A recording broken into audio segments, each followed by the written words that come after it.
Hello everyone students, आज का हमारा जो टॉपिक है वो अकाउंटिंग इक्वेशन ही कंटिन्यू होगा। लेकिन जैसे मैंने पिछली बार फॉलोअप करवाई थी आपको, एंड इन दैट फॉलोअप बहुत ही सिंपल ट्रांजैक्शंस थी। तो आज मैं आपको डिफरेंट ट्रांजैक्शन को हम कैसे ट्रीट करते हैं अंडर अकाउंटिंग इक्वेशन वो करवाने जा रही हूँ, so that you can try the practical part and the back exercise sums. Student, let's start. As there is a question जिसमें मैंने सारे ट्रीटमेंट्स कंसीडर किए हैं। Prepare an accounting equation on the basis of the following transactions, जिसमें first transaction है Shreya started business with cash, bank balance, stock, furniture and machinery. Student, first of all as you know heading करेंगे हम accounting equation and सबको पता है under accounting equation हम एक side लिखते हैं assets and on the other side capital plus liabilities, and both the side must be equal। ये होने के तो हमारा फर्स्ट था Shreya started business with cash. As we know cash भी एसेट है, बैंक से उसने बिजनेस स्टार्ट किया, बैलेंस से वो भी एसेट है। देन स्टॉक था बिजनेस स्टार्टिंग में, देन फर्नीचर, देन मशीनरी। तो and the combination of all these assets, sum total of all these assets amount become the capital of the business। तो आपकी जो फर्स्ट ट्रांजैक्शन होगी यहीं से स्टार्ट होगी। Cash is 5 lakh, bank balance is 4 lakh, 9 lakh total हो गया। Stock is 20,000, furniture is 30, machinery is 50,000, and now capital become 5 + 4 + 1, 10 lakh is the capital। तो first transaction is over. Now the second transaction करने से पहले स्टूडेंट्स हम ब्रॉड फॉरवर्ड करेंगे। जो पिछला कैश था हमारा 5 लाख था, उसको पहले एज इट इज नीचे इक्वेशन में लेके आएंगे 20। यहाँ पे मैंने स्टूडेंट पर्टिकुलर का कॉलम नहीं बनाया, मीन्स ट्रांजैक्शंस का कॉलम नहीं बनाया, जैसे मैंने पिछली वीडियो में फॉलोअप में बनाया था, तो वो आप खुद बना लेना। Next second is borrowed cash ₹40,000 from bank. Bank से उसने कैश बोरो किया, मतलब लोन लिया। तो loan is the liability of the business, so हम नया हेड खोलेंगे बैंक लोन। 40,000 का उसने लोन लिया। जब लोन लिया तो पैसे बिजनेस में आए, इट मीन्स 40,000 कैश प्लस हो रहा है। तो हमारी न्यू इक्वेशन हम फिर रेडी करेंगे। 5,40,000 हमारा कैश हो गया, 4 लाख हमारा बैंक हो गया, स्टॉक 20 हो गया, furniture 30 and machinery 50। Similarly 10 lakh capital और 40,000 is the bank loan. Now our next transaction is third, rent paid in cash 5,000। Cash में कैश के थ्रू रेंट पे किया गया। रेंट कितना था? 5,000 था। तो कैश हमारा 5,000 से माइनस हो जाएगा क्योंकि पैसे दे रहे हैं, and rent is a expense. So जैसे कि मैंने इंट्रोडक्शन में भी बताया था, कोई भी एक्सपेंस कैपिटल को रिड्यूस करता है। तो 5,40,000 माइनस 5 हमारा कैश इज लेफ्ट 5,35,000 एंड बाकी अमाउंट सारी सेम रह जाएंगी।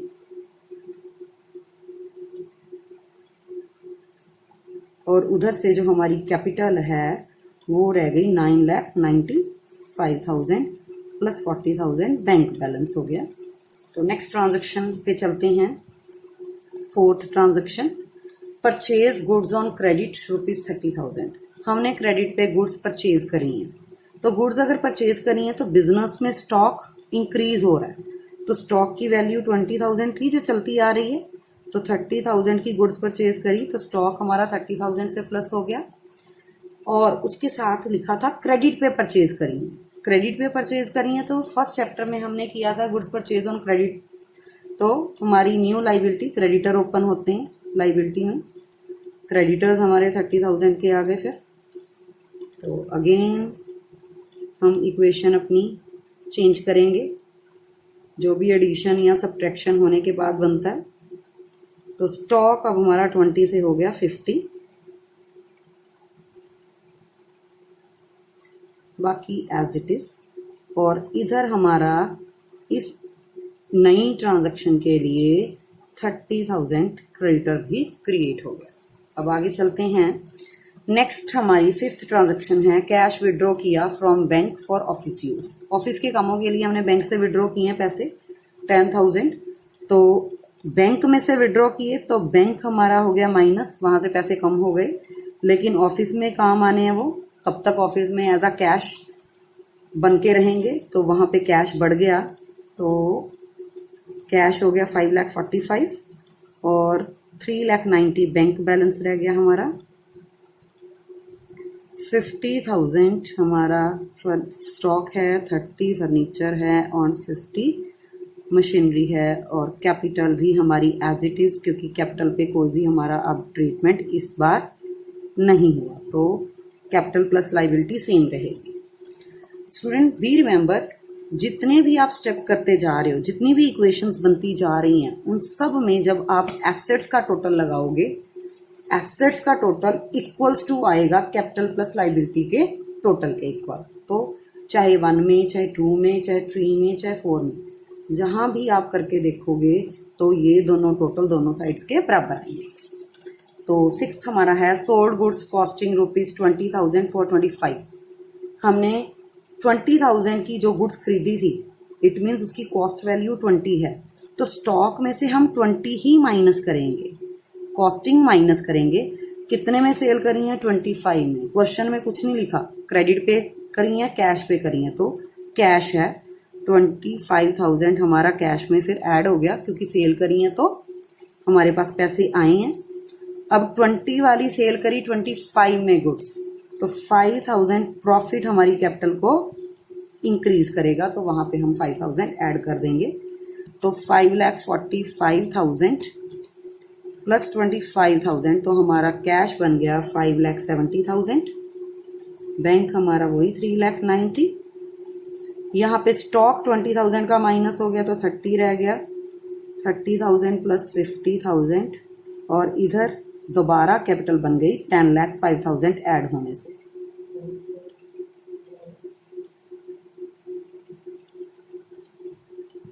तो 7th अब हमारी ट्रांजैक्शन है कैश पे टू क्रेडिटर 20,000। 20,000 हमने क्रेडिटर को पैसे दिए, तो हमारा कैश पैसे जा रहे हैं, कैश माइनस हो रहा है। और उधर से हमारा क्रेडिटर लाइबिलिटी साइड था, तो क्रेडिटर भी 20,000 से रिड्यूस हो गए, क्योंकि पहले उनको देने थे 30,000, जिसमें से 20,000 हमने पे कर दिए, तो 10,000 is left creditor, 4 lakh, 10 lakh is the creditor. तो सिमिलरली 5,50,000 हमारा कैश बच गया 20,000 माइनस होने से, 3,90,000, 30,000, 30,000, 50,000।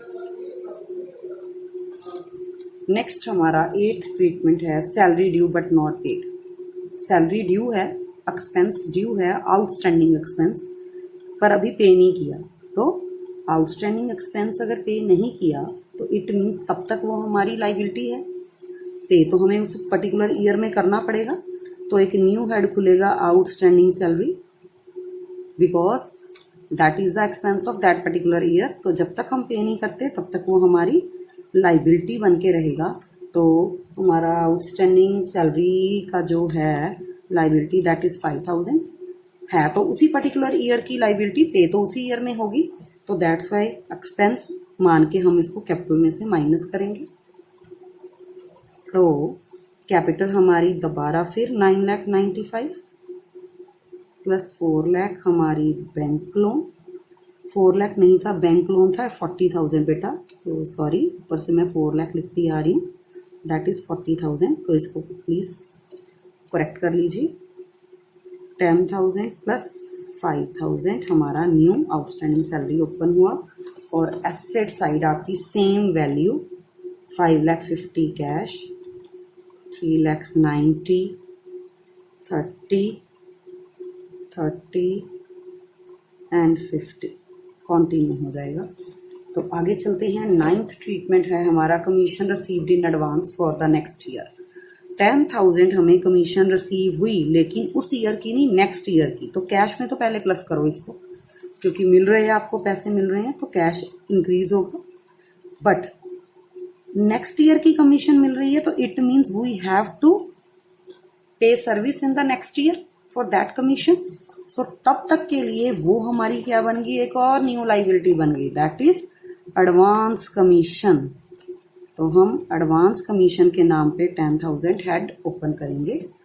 तो कैश हमारा बन गया अब 5,60,000, 3,90,000, बाकी रिपीट सेम वही चीज हमारी आ जाएगी। एंड नेक्स्ट हम तब तक ट्रांजैक्शन साथ साथ देखते हैं। 10th ट्रांजैक्शन है रिटर्न गुड्स टू सप्लायर ₹5,000। हमने सप्लायर को 5,000 की गुड्स रिटर्न करी है। तो जब गुड्स रिटर्न हुई तो इट मीन्स हमारा स्टॉक उतनी अमाउंट से माइनस हो गया। तो गुड्स रिटर्न हुई 5,000 की, तो हम स्टॉक था हमारा जो पीछे से चलता आ रहा, दैट इज 30,000। तो 5,000 का स्टॉक माइनस कर देंगे, क्योंकि हमने रिटर्न कर दिया किसको, सप्लायर को। सप्लायर को दूसरा नाम हम क्रेडिटर बोलते हैं। तो क्रेडिटर भी 5,000 से क्या हो जाएंगे, रिड्यूस, क्योंकि अब हमने उसके इतने पैसे नहीं देने। तो next 5,60,000 same cash, 3,90,000 bank same. यहाँ पे आ गया आपका स्टॉक 25, 30 फर्नीचर, 50 मशीनरी, और इधर 9,95,000 कैपिटल, 40,000 आपका bank loan, 5,000 now your balance creditor, 5,000 outstanding salary, and 10,000 is your advance commission. तो नेक्स्ट 11th ट्रांजैक्शन है डेप्रिसिएट मशीनरी बाय 10%। अब मशीनरी हमारी थी 50,000 की, जैसे कि ऊपर आप देख रहे हैं, मैंने लिखी भी हुई है, ऊपर से 50,000 हर जगह पे आ रही है। तो 10% से इसके ऊपर लगी डेप्रिसिएशन। तो 50,000 स्टूडेंट इंटू 10% मतलब डिवाइडेड बाय 100, पूरे साल की डेप्रिसिएशन 5,000।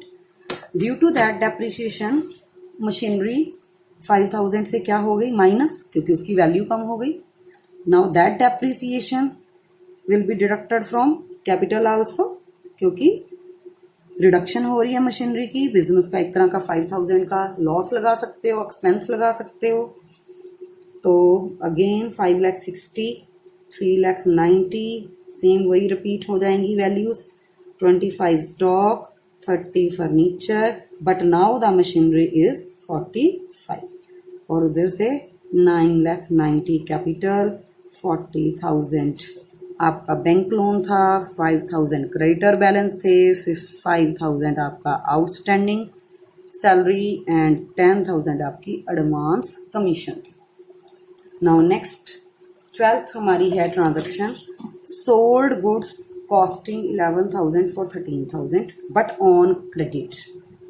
उधार बेची है 11,000 वाली गुड्स 13,000 में, राइट जी। तो कॉस्टिंग है गुड्स की 11,000, तो स्टॉक की वैल्यू हमारे पास 25 बची थी, इसमें से कॉस्टिंग माइनस कर देते हैं जो बेची हैं गुड्स, राइट। अब इंट्रोडक्शन चैप्टर में आपने पढ़ा था गुड्स सोल्ड ऑन क्रेडिट, तो डेटर्स क्रिएट होते हैं, क्योंकि लेटर ऑन स्टेज पे हमें उनसे पैसे मिलने हैं। सो दैट्स वाई एसेट में नया हेड खुल गया, डेटर्स।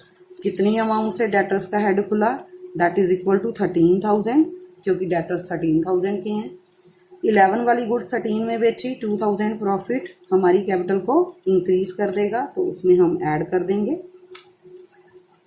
तो हमने देखा 5,60,000 प्लस 3,90,000 प्लस 14,000 हमारा स्टॉक बच गया, 30,000 प्लस 45 प्लस 13,000 हमारा न्यू डेटर ओपन हो गया, और इधर से 9,92,000 हमारी कैपिटल बन गई 2,000 प्रॉफिट ऐड होने के बाद।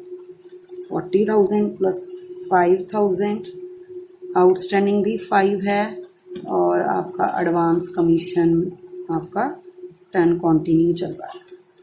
तो नेक्स्ट हमारा है bad debt return of 4,000। Bad debt क्या होते हैं, इंट्रोडक्शन में हमने किया है। बैड डेट मीन्स जो डेटर्स ने हमारे पैसे देने थे वो पैसे देने से मुकर गए, तो पैसे डूब गए। तो इट मीन्स डेटर्स कहते हैं हमने पैसे नहीं देने, तो बिजनेस में लॉस हो गया। कितने का, 4,000 का। लॉस को कैपिटल में से माइनस करेंगे। साथ ही डेटर्स थे 13,000 के, तो 4,000 डेटर कहते हमने नहीं देने, तो डेटर भी हमारे रिड्यूस हो गए ड्यू टू बैड डेट। तो दोबारा कॉन्टिन्यूशन में 5,60,000, 3,90,000 plus 14 plus 30 plus 45 plus 13 minus 4 9,000, और इधर आपका 9,92,000 में से 4,000 माइनस कर दो, 9,88,000 आपका कैपिटल रह गया, प्लस 40,000 प्लस 5,000 प्लस 5,000 प्लस 10,000। तो नेक्स्ट ट्रांजैक्शन है हमारी कैश रिसीव्ड फ्रॉम कस्टमर 6,400। सबसे पहले जैसे ही कैश रिसीव हुआ कस्टमर से, कस्टमर मतलब डेटर, सप्लायर मतलब क्रेडिटर, तो कैश रिसीव हुआ कस्टमर से, तो 6,400 कैश में तो प्लस करो, राइट। 6,400 हमने कैश में प्लस कर दिए क्योंकि पैसे आ रहे हैं। देन कस्टमर से आ रहे हैं, तो कस्टमर मीन्स डेटर, उतनी अमाउंट से माइनस हो जाएंगे, पर अमाउंट कितनी माइनस करेंगे आगे पढ़ते हैं। Cash receive from customer 6,400 and allowed him discount 100। हमने उस कस्टमर को 100 रुपीज़ का डिस्काउंट दिया, मीन्स हमें 100 रुपया कम मिलेगा, 100 रुपीज़ कम मिलेंगे। 64 मिले हैं, मिलने कितने थे 6,500, 100 हमने उसको डिस्काउंट दे दिया। तो जो 100 डिस्काउंट दिया वो पहले तो कैपिटल में से माइनस करते हैं क्योंकि वो लॉस है बिजनेस का। 64 और 100 डिस्काउंट, तो उसमें उस डेटर से मिलने थे 6,500, तो डेटर्स कितने से रिड्यूस हो गए 6,500 से। तो अब हम आगे इस इक्वेशन को सॉल्व कर कंटिन्यू करेंगे। 5,60,000 कैश था, 6,400 ऐड हो गए, 5,66,000, 400 हमारा कैश कंटिन्यू हो गया, प्लस बैंक बैलेंस हमारा वही सेम है जो कि पीछे था, दैट इज 3,90,000, प्लस स्टॉक था हमारा 14,000, प्लस फर्नीचर था, plus machinery, plus debtors.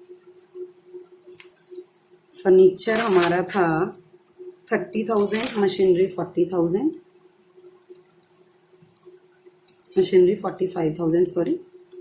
Debtors हमारे 9,000 में से 6,500 हम माइनस करेंगे जो हमने डेटर रिड्यूस किए हैं, that is 2,500। Now that is equal to capital plus liability. तो कैपिटल हमारी हम करेंगे 9,88,000 में से हमारा डिस्काउंट था 100 रुपीज़, तो 100 हम माइनस करेंगे, तो अपना 9,87,900 प्लस बैंक लोन था 40, creditor bank loan plus creditors plus outstanding salary है प्लस एडवांस कमीशन है। तो बैंक लोन है हमारा 40,000 का जो अभी पेंडिंग है, 5,000 हमारा क्रेडिटर्स हैं, 5 outstanding and 10 advance commission. 5, 10 advance commission, 5 creditors and bank loan है हमारा 40,000 का। तो हम सारी चीज़ को हमने आगे कर लिया। तो last is bad debt recovered ₹2,000। अब लास्ट में क्या है कि 2000 के बैड डेट रिकवर हुए, जो पैसे डूबे थे 2000 मिल गए, तो 2000 हम कैश में प्लस कर दें क्योंकि डूबे हुए पैसे मिले हैं। अब बैड डेट रिकवर जो है वो हमारी इनकम बन गई, क्योंकि पहले हमने उसको डेटर्स में से पहले ही माइनस कर दिया था, कैंसिल कर दिया था। सो अगर वो अचानक से अब दोबारा मिल गए हैं तो वो बिजनेस की इनकम है, तो कैपिटल में वो प्लस हो जाएगी इनकम। तो अब हम देखते हैं कि क्या हमारी लास्ट इक्वेशन का टोटल इक्वल आता है 5,66,400 प्लस 2000, तो कैश आ गया 5,68,400, बैंक सेम रह जाएगा और stock 14, furniture 30, machinery 45 and debtor 2500। देखते हैं इसका जो टोटल है आ गया अपना प्लस 3,90,000 प्लस 14,000 करने हैं हमने प्लस 75,000 प्लस 2500। तो टोटल हमारा एसेट साइड का ये आ गया। अब हम लाइबिलिटी साइड देखते हैं कि क्या वो इसके इक्वल आ रही है। तो पहले प्लस करते हैं, 9,89,900 कैपिटल बनी, 40,000 हमारा बैंक लोन, क्रेडिटर 5 की आउटस्टैंडिंग सैलरी और 10 का एडवांस कमीशन। तो टोटल लगा के देखेंगे, plus 40,000 bank loan, 5,000 creditors, 5,000 outstanding salary and 10,000 is advance commission. तो that is also equal to 9,900।